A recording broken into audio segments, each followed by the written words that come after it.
솔직히 다시 돌아가고 싶은 생각이 뉴진스 윈 신세경 고윤 너는 눈이다. 눈을 해야 된다. 여전히 이렇게 전공을 또 이렇게 내려와 있고 얘는 이렇게 올라와 있는 거예요. 안녕하세요. 오늘은 성형수술 이야기를 해볼 건데요. 우선 저는 쌍꺼풀 수술을 3번이나 하게 돼요. 이유는 두 번째 수술 때 한 달째 못 가서 바로 수술을 다시 했거든요. 그래서 총 3번의 수술을 하게 되는데 첫 수술은 고3 여름방학이었어요.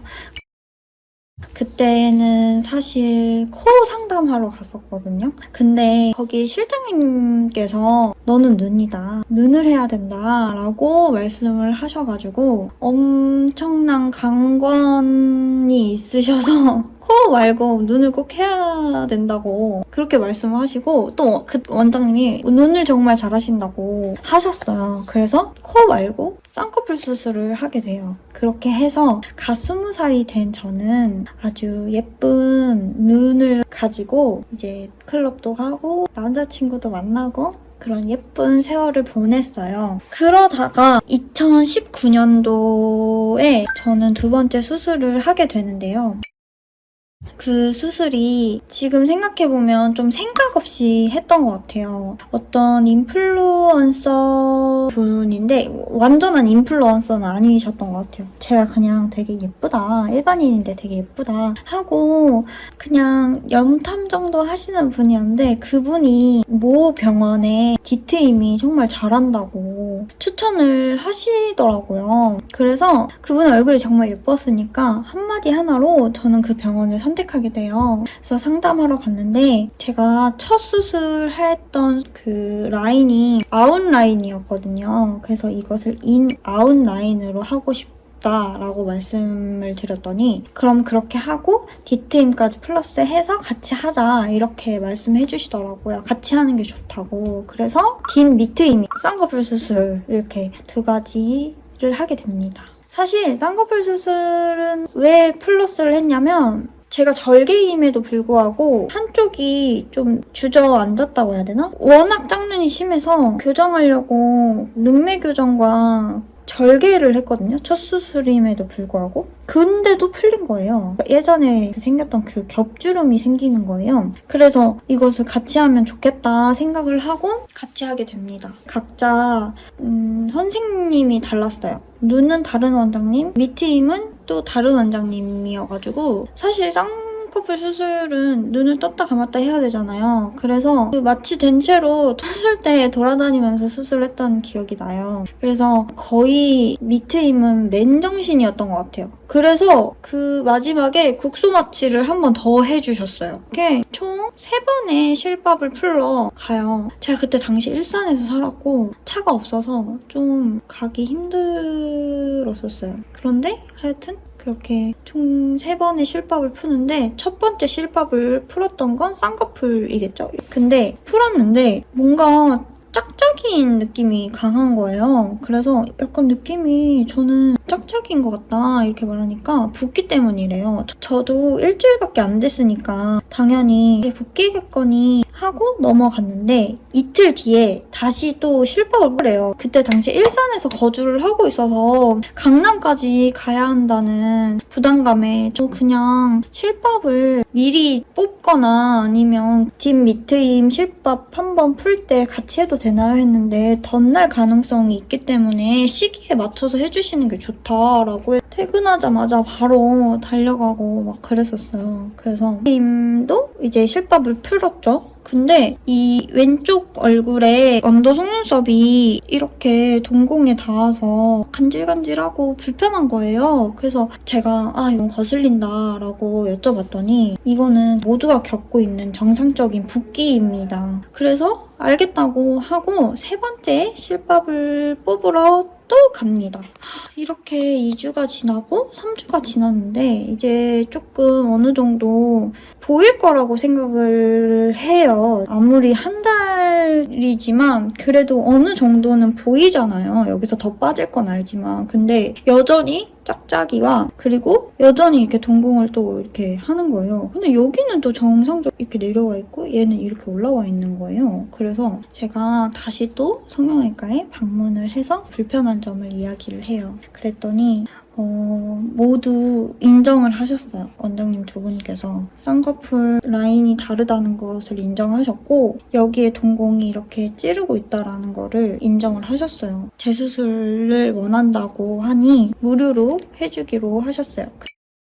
근데 쌍꺼풀은 사실 6개월 뒤에 해주는 게 좋은데 제가 너무 불편함을 느끼니까 바로 한 달 안에 해주셨던 것 같아요. 근육의 문제라고 저는 이미 태어날 때부터 눈 모양이 아예 다르다고 하더라고요. 사람은 모두 다 비대칭은 있지만 저는 아예 오른쪽과 왼쪽이 다르대요. 그래서 저는 그 눈 모양을 신경 쓰지 않고 시선만 교정을 하기로 해요. 그래서 근육을 조금 여기는 내리고 여기는 좀 높이고 여기는 좀 뭐 어떻게 하고 이렇게 하다가 결국 라인은 그렇게 지금 원하지 않는 모양으로 살고 있답니다. 그리고 대망의 뒷밑트임. 이거는 부작용이라고 생각을 했는데 교정술을 해주시겠대요. 근데 제가 약간 불신이 생기는 거예요, 이 병원에.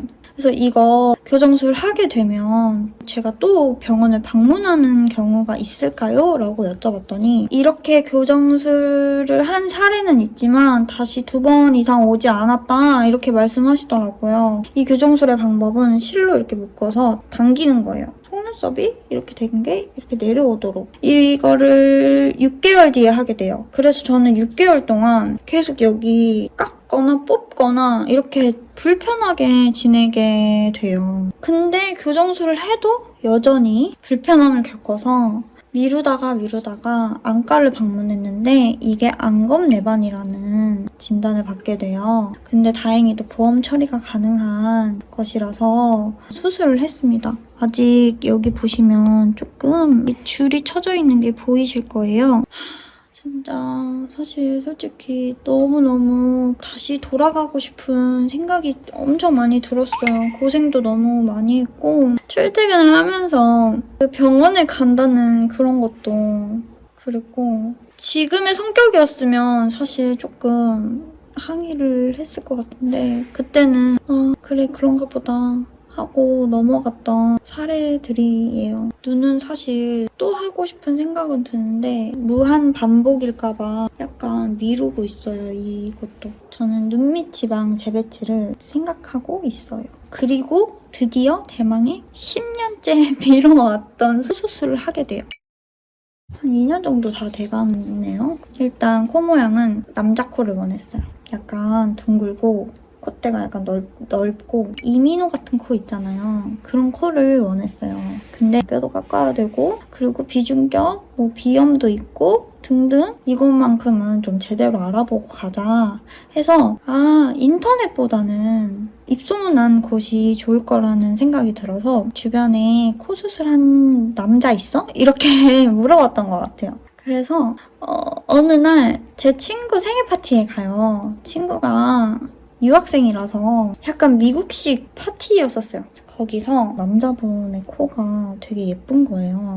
진짜 저분 코 수술 하신 분이었으면 너무 좋겠다. 이렇게 생각을 하다가 한가해진 틈을 타서 친구에게 부탁을 했어요. 나 저분이랑 이야기하고 싶다. 그랬는데 너무 조심스러웠거든요. 왜냐면 누가 너 성형수술했어? 그것도 처음 본 사람이면 뭐야 저 사람? 이러고 끝나지만 전 친구의 생일 파티를 가니까 어쨌든 겹지인인 거잖아요. 혹시나 너무 무례하지 않을까 엄청 고민하다가 그분이 마침 코수술을 했다고 자백을 해주시는 거예요. 그래서 진짜 죄송한데 병원 어디냐고 여쭤봤더니 흔쾌히 너무 기분 좋게 말씀을 해주셨어요. 그리고 본인 친구들도 다 여기서 했고 심지어 같이 오신 친구분이 같이 수술을 하셨대요. 근데 원장님까지 소개를 시켜주시더라고요. 그래서 그 정보를 가지고 저는 코 수술을 하러 갑니다. 상담을 하러 갔는데 여기가 진짜 사람이 너무 많은 거예요. 정말 진짜 많이 기다렸던 것 같아요. 한 2시간, 3시간? 진짜 거짓말 못해서 3시간 정도 실장님 한 번 뵈려고 그렇게 기다렸어요. 저의 견적이 968만 원이 나왔어요.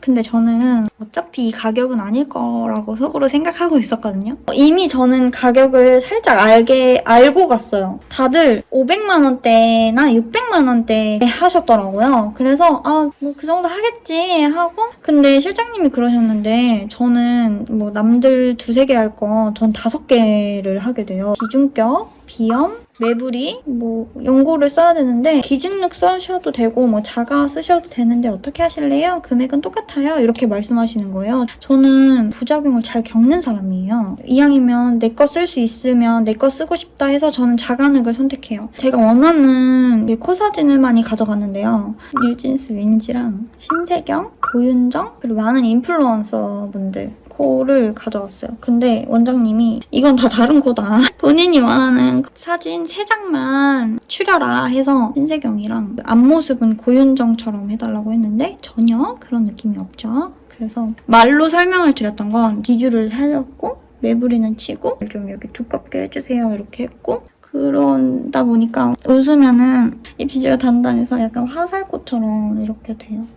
사진 찍으면은 약간 좀 너무 가마라밤? 아니면은 유바마? 그건 좀 마음에 안 드는데 근데 만족해요. 그 덕분인지 되게 자연스럽고 코 수술한 거야? 이렇게 물어보시는 분들 많아요. 그리고 혼혈이냐고 물어보는 사람 많아요. 저 해외 가서도 외국 분들이 어느 나라 사람이야? 라고 물어볼 정도로 대충 뭐 중국, 일본, 한국 이렇게 나오잖아요.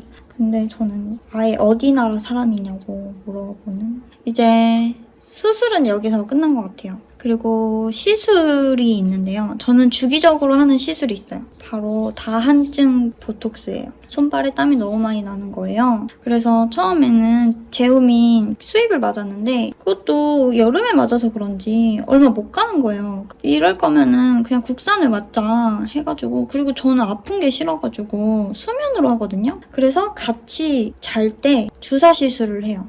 리쥬란이나 스킨보톡스 같은 거 주사 시술로 약간 윤곽을 정리해요. 그래서 인모드 같은 거 하는데 수면할 때 인모드 하는 거 안 좋다고 하더라고요. 왜냐면 제가 통증을 느껴야 된대요. 아니면 화상을 입는다고. 근데 저는 그냥 잔 김에 하길 원해서 조금 약하게 해달라고 하고, 그리고 그냥 할 때는 조금 강하게, 저는 어느 시점에 필요하다 느끼면 하는 편인데 그게 아마 진짜 딱 6개월인 것 같아요. 저는 레이저 또 하나 있어요. 피코프락셀. 효과를 너무 많이 받고요. 대신 너무 강하게 하면 색소 침착이 오히려 일어나서 한 2번째 받을 때 세게 해주세요 하고 완전 진짜 뒤집어져가지고 겪고 난 다음에 피부가 진짜 물광이 된 거예요. 근데 그게 한순간이었어요. 막 여기나 여기에 색소 침착이 더 올라와가지고. 그리고 관리 중에는 아쿠아필. 전 진짜 아쿠아필 사랑합니다. 아쿠아필 하고 나면 각질이 싹 정리되고, 제가 모낭염이 좀 심하거든요. 원래는 학생 때는 여드름성 피부가 아니었는데 화장품 한번 잘못 쓰고 피부 장벽이 무너져가지고 그 뒤로부터 여기에만 여드름이 나고, 여기는 안 좋은 베개 쓰거나 침구 쓰면 나고, 여기는 여성들의 주기 때 좀 나고, 그때마다 아쿠아필로 조금 진정해주면 평범한 피부로 지낼 수 있어요. 그러면 저는 배고파가지고 가볼게요. 더 궁금하신 거나